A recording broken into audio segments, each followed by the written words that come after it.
An Alberta man is on a mission to bring Canada to Canadians.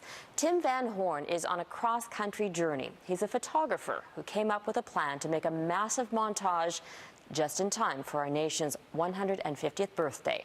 Laura Brown explains. I left my home on October 1st, 2008 in Red Deer, Alberta, and set out on what I thought was going to be a one-year journey across Canada.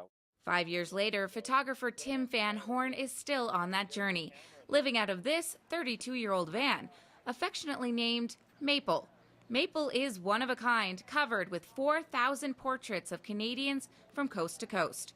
And I'm going to bring this beautiful story home to Canada and rock your socks off. The 44-year-old photographer came up with this idea to photograph 36,000 Canadians and build a giant Canada flag out of their faces. The question on many minds, why?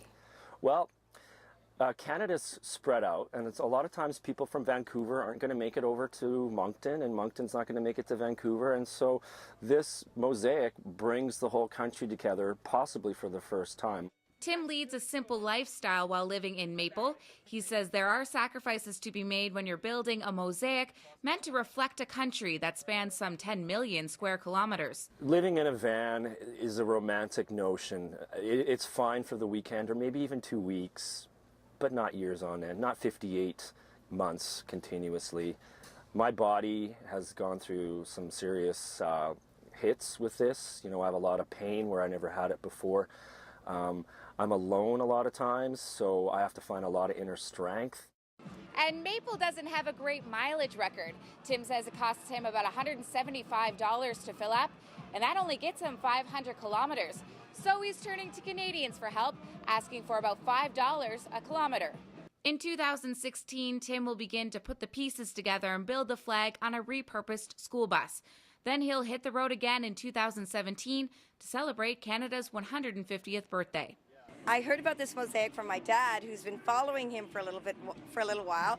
So when we saw it here, I was just really excited and thought it was like, I just think the whole concept of what he's doing is so cool. But also to think that we're going to be part of a new flag that he's going to be making it's awesome. When it's all said and done, Tim will have spent 10 years on the mosaic, but he assures it will be worth it in the end. In 2017, imagine this big, massive mosaic on wheels, a pavilion on wheels that weaves its way back across the country where all these photographs were taken. And with every click, he's one more portrait closer. Laura Brown, Global News, Moncton.